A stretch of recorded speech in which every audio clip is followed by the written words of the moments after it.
The night she decided to break my heart, she wore red. Not the kind of red you wear to a dinner party or a PTA meeting, but the kind of red that knows it's dangerous. The kind that doesn't ask for attention, just assumes it. Scarlet dress. Gold earrings. No wedding ring. I was home 37 minutes early. Not because I suspected anything, no, that would imply I still had expectations. I was just tired. Of work. Of the drive. Of everything feeling off, like someone had rearranged my life and didn't bother to tell me where they put the instructions.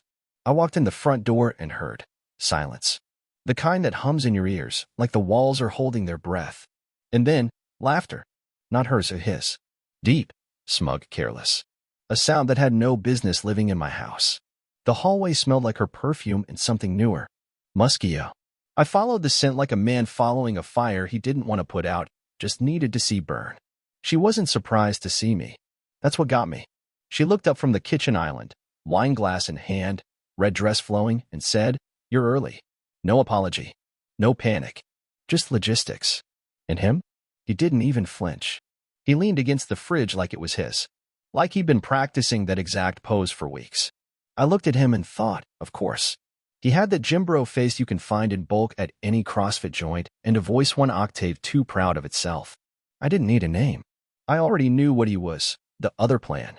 We were just talking, she said, which was ironic because that was the one thing she'd stopped doing with me 6 months ago. Really? I replied. With the lights dimmed and the wine open?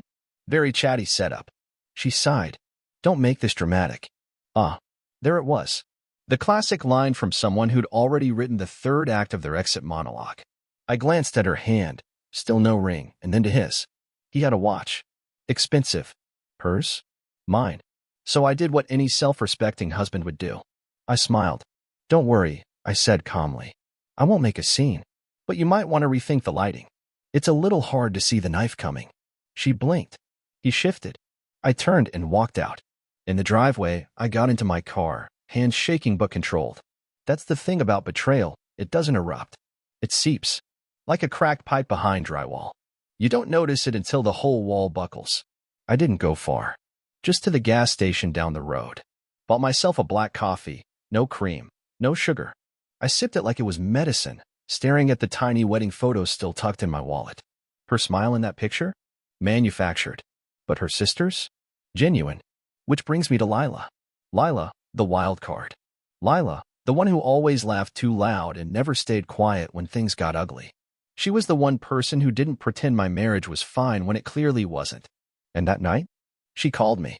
I heard, she said before I could say hello. Monica called Mom. Told her you, stormed off like a lunatic. I walked out, I corrected. She says she's leaving. For good. I sipped my coffee. Good. Then came a pause. The kind that lives at the crossroads of tragedy and opportunity. You know, Lila said slowly, she's been planning to run off with him.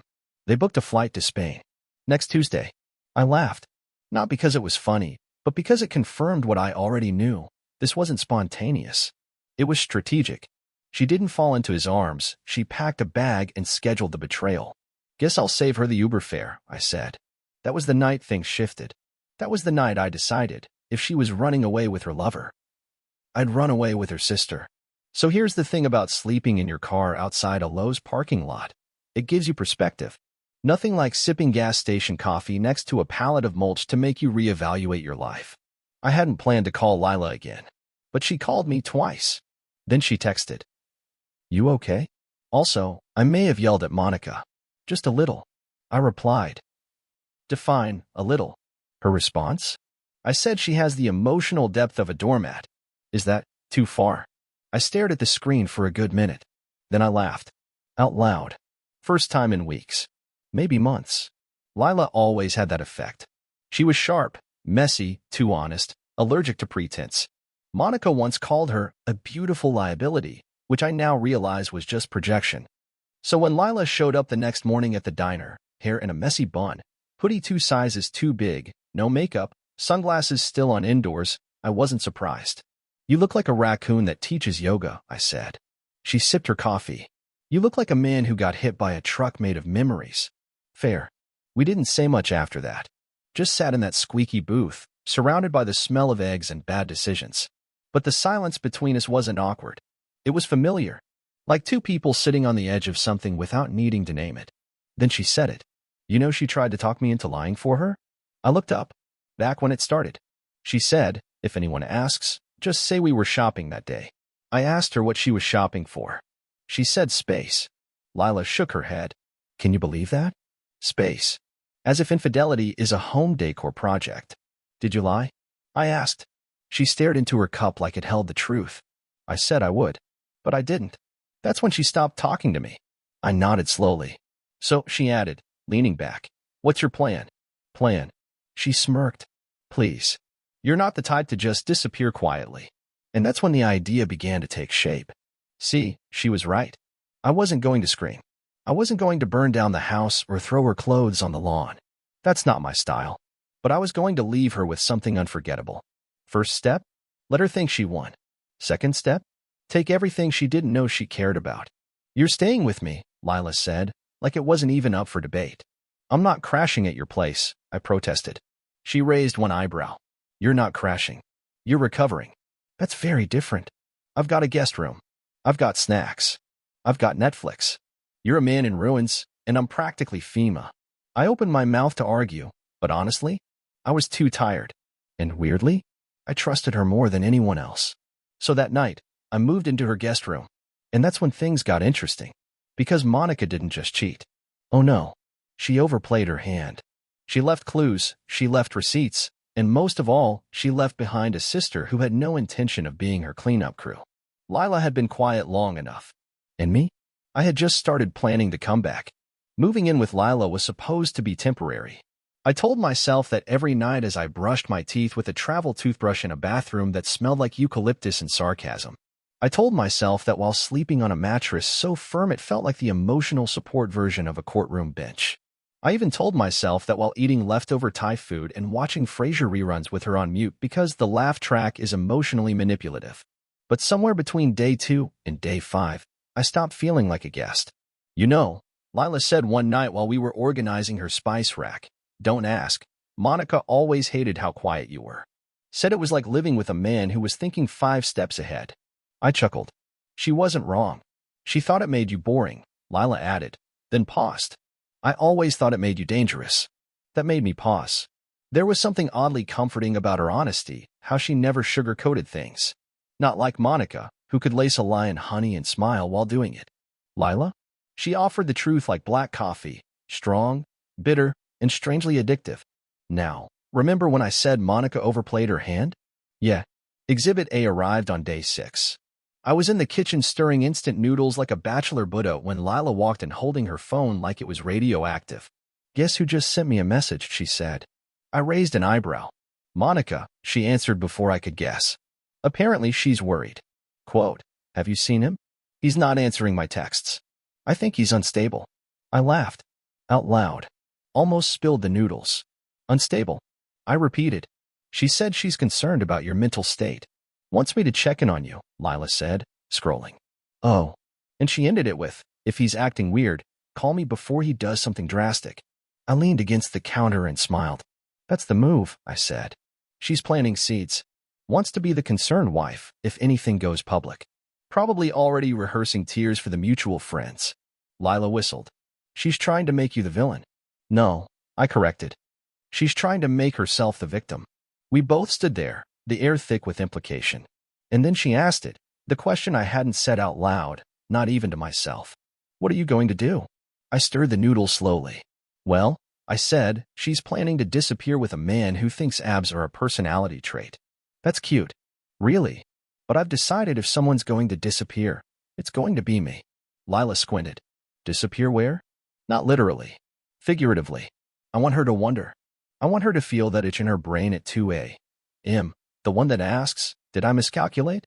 And where do I come in? She asked, cautious but curious. That's when I set the plan down like a blueprint between us. She wants a new life? Fine. I'll give her one.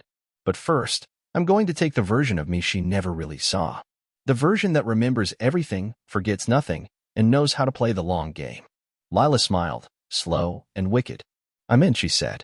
Whatever it is, I'm in. And just like that, it began.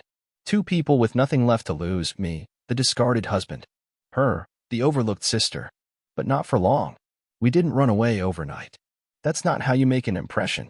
People remember the loud exits, sure, but they whisper about the quiet disappearances. So while Monica was busy booking flights and imagining life in a sun-soaked villa with a man who said bro more than he blinked, I was laying tracks. Not to vanish, but to reappear differently.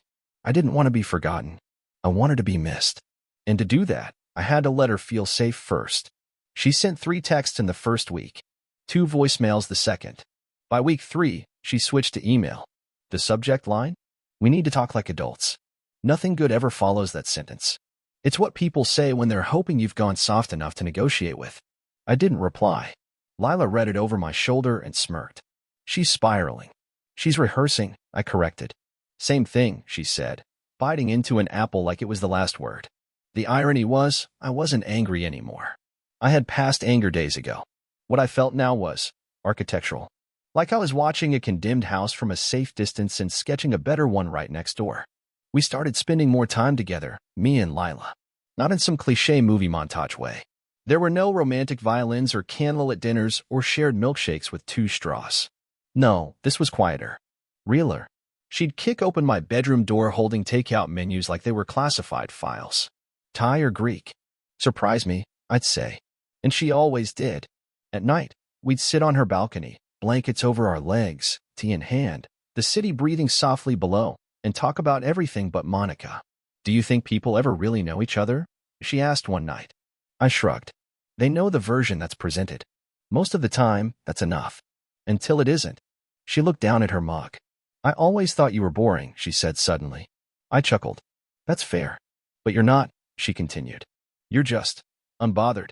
I raised my eyebrow. Is that a compliment? It is now. She didn't know it, but that was the first moment I started to really see her.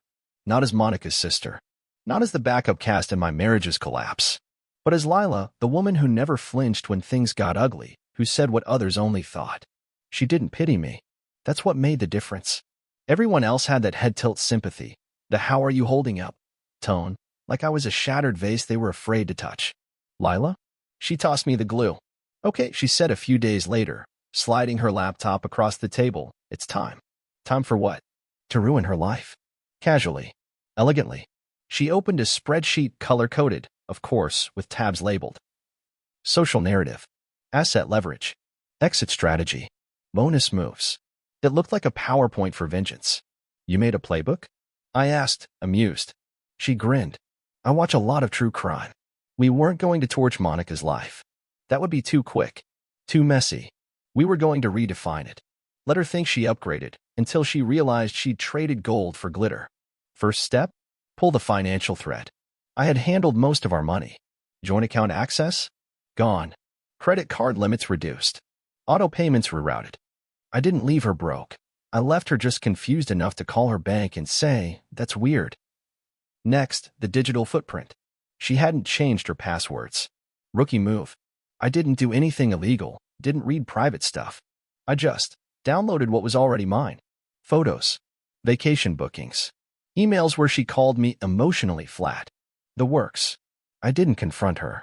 I just let the receipts stack. But the best part? The vacation house. We'd put a deposit on a lake cabin the year before. Beautiful little place. Quiet, secluded. She loved it. So did her new man, apparently. I found the reservation confirmation in her inbox. Same cabin. Same dates we used to go. She thought I'd forget. I didn't cancel it. I just called the owner and upgraded the booking, under Lila's name. And when Monica and Captain CrossFit showed up on that July afternoon, sun hats and smug grins in tow, the caretaker greeted them with a polite, sorry, this property's occupied. Maybe you should call Lila Whitmore. They did. Lila answered on speakerphone while we were at a picnic in the park. Hello, Lila. Monica's voice tense. Hi, sis, Lila said, tone light. Didn't expect a call. Did you? Did you take our cabin? Your cabin? You mean the one my brother-in-law paid for last year? The one you tried to sneak back into like no one would notice? Yeah, I'm sitting in it. The view's great. Lila, Monica hissed. What are you doing? There was a pause.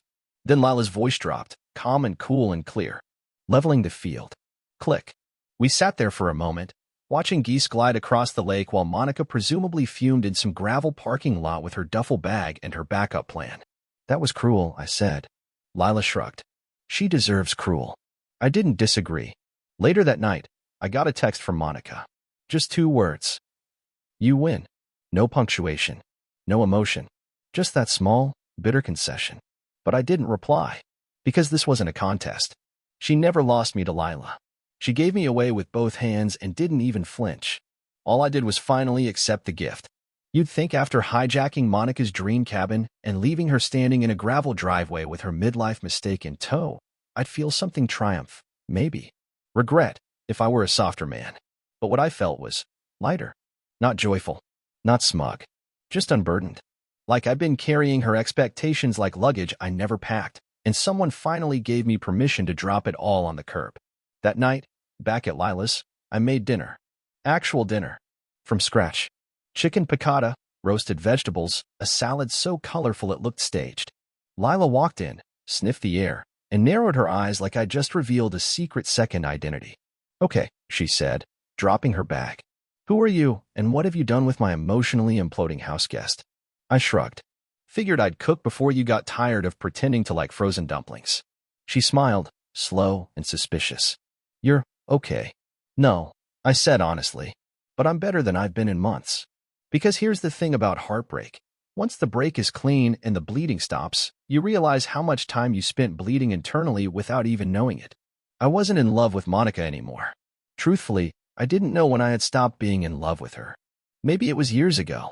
Maybe it was that Tuesday morning she told me I needed more spark. Or the Thursday night she said I was too safe. But what I finally knew, was that I didn't miss her.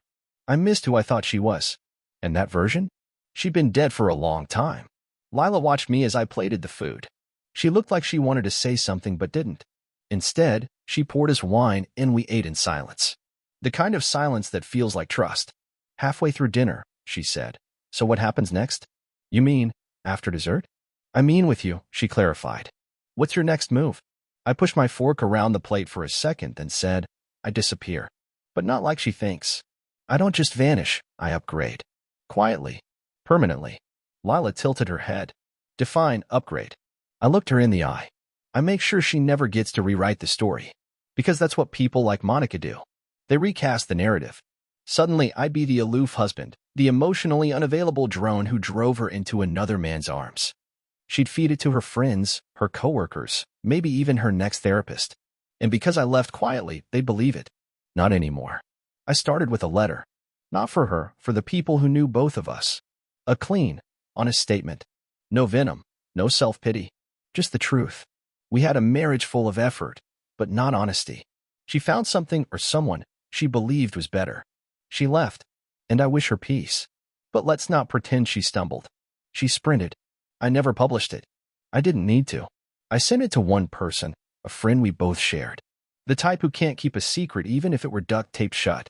By morning, the letter had made the rounds. I know because Monica texted me that night. "Wow, you're really trying to ruin me." I didn't respond.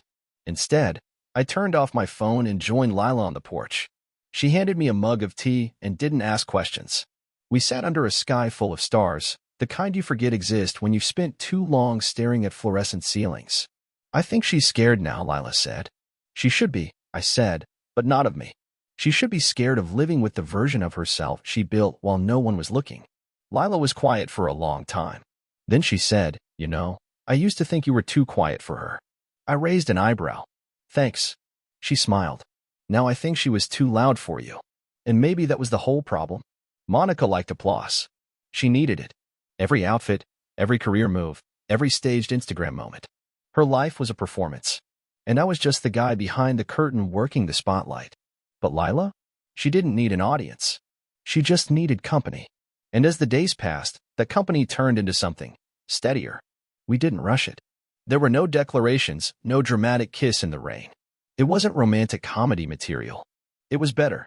One morning, 2 months after the cabin incident, Lila walked into the kitchen wearing one of my old hoodies. She didn't say anything.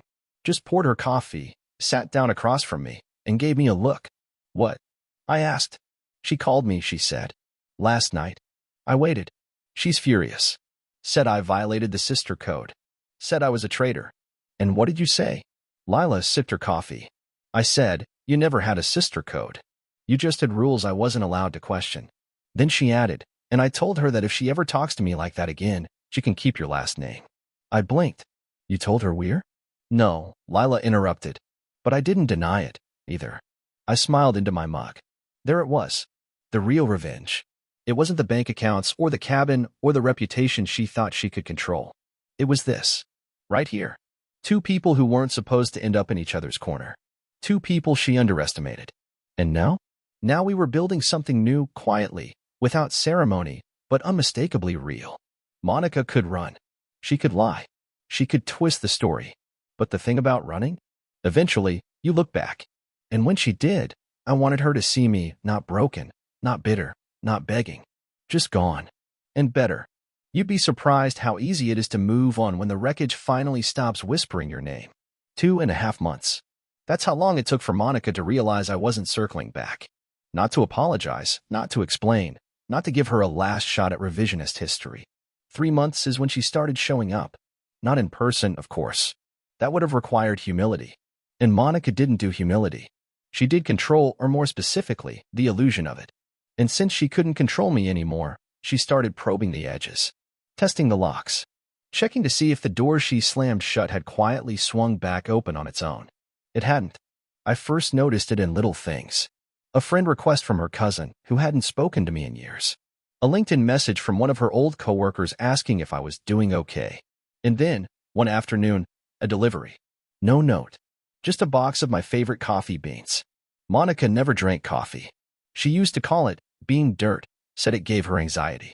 But now she was sending me the one brand I used to have shipped special from Oregon. The one she always accidentally forgot to reorder when it ran out. Lila found it first, sitting on the front porch like a stray apology. She carried it in with her eyebrows raised. Is this a peace offering? Or a trap? Both, I said, taking the box. Probably both. She watched me open it in silence. No note, she asked.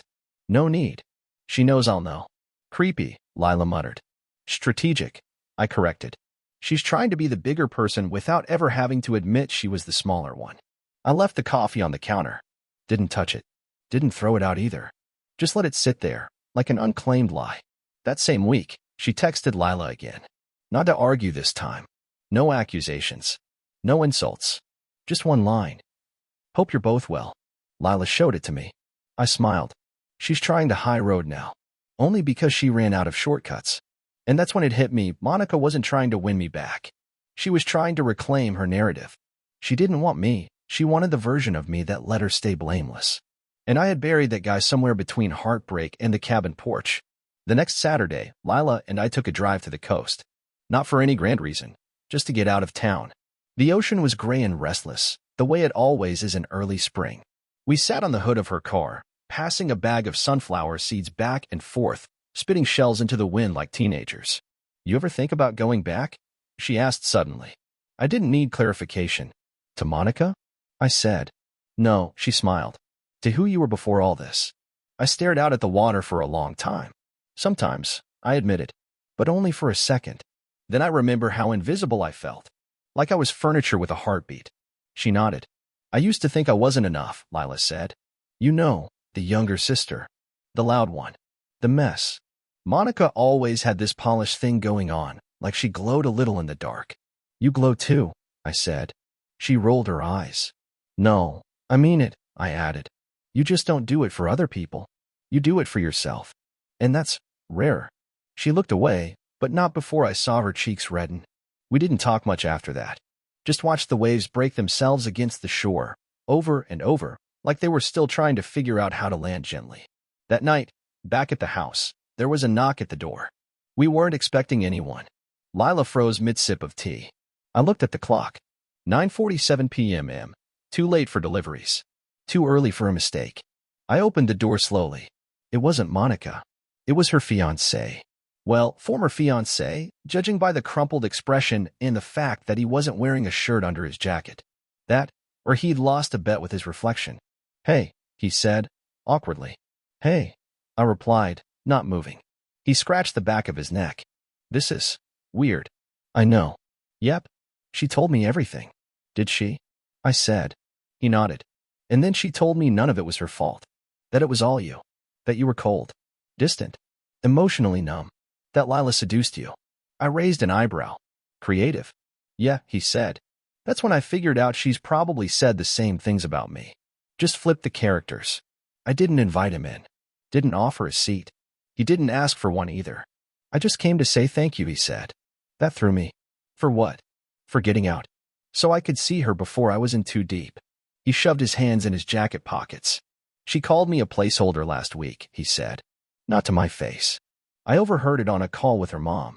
She said, well, he's here for now. Until I figure out what I want. I said nothing. Anyway, he muttered, backing up. Sorry for the weird visit. Just thought you'd want to know the house of mirrors collapsed. He turned and walked back to his car. Drove off into the dark. I closed the door gently. Lila stood in the hallway with a half-eaten cookie in one hand. That was him, she asked. Yeah. She bit the cookie. I hope he finds someone who actually wants him, she said. I hope she doesn't, I replied. We didn't talk about it again. Because Monica wasn't our problem anymore. She was just a reflection we'd both stopped mistaking for something solid. Ghosts don't get invitations. And when they knock, you let them haunt themselves. After the knock, after the ghost, life resumed. Not like it used to. Better. Not louder or flashier, just undisturbed. The peace didn't feel like silence. It felt like permission. Like a quiet exhale you didn't know you'd been holding for years. Lila and I fell into something. We didn't label it. We didn't define it. It was what it was, familiar without being forced. Support without expectation. It was two people who had been through the fire and didn't flinch at the warmth anymore. I went back to work. She picked up a few freelance design gigs. We ate at the same kitchen table Monica used to call unremarkable. Turns out, when you're with someone who isn't actively draining your spirit, even the table feels like home. And then, the letter arrived. Handwritten. Thick envelope. No return address, but I knew the handwriting. Monica had the kind of cursive that tried too hard, looped, careful, elegant in a way that always seemed to scream. I'm composed even when I'm falling apart. Lila found it first. You want me to burn it? She asked. I took it from her slowly. No. I want to know what fiction she's publishing now. Inside was 3 pages. Apologizing. Explaining. Romanticizing. It was a greatest hits album of every excuse in the book. Childhood wounds, unmet needs, emotional confusion, the fear of growing older without ever feeling spark. The words, you were good to me, showed up twice. And near the end? You were the best man I ever had, and I didn't realize it until it was too late. I missed the version of me I was when I was with you. I think she was the real one. Lila watched me read the last line and asked, you okay? I folded the letter neatly and said, yeah, I am. Because for the first time, I can see it, she misses who I made her feel like. Not who I was. There's a difference between regret and remorse. One's about what you lost. The other's about what you did. Monica had plenty of the first. None of the second. 3 weeks later, Lila and I went to a wedding. Not ours. Not yet. This one was for a friend of hers, someone with too many Pinterest boards and a suspicious love of floral crowns. But it was outside, and the cake was excellent, and we danced anyway. Halfway through the reception, as the DJ hit his mid-tempo sad boy playlist, Lila leaned close and said, Monica used to say you didn't dance. She also said I couldn't cook, I said, dipping her lazily, and here you are, still alive. She laughed, open, full. The kind of laugh that doesn't need to check the room for permission first. It caught someone's attention. A woman at the next table leaned over. Are you Monica's sister? Lila's eyes flicked to me. Then she smiled politely. Used to be. The woman tilted her head. Oh. I heard there was drama. There was, Lila said cheerfully, but don't worry. We recycled the plot twist. Later that night, as we drove home, I asked her what she meant by that. She shrugged. I mean, you can only be someone's supporting character for so long before you realize you deserve your own script. And there it was, truth, plain and beautiful. I didn't expect the call. But when Monica's number lit up my phone one Tuesday morning, I let it ring. Then again. Then again.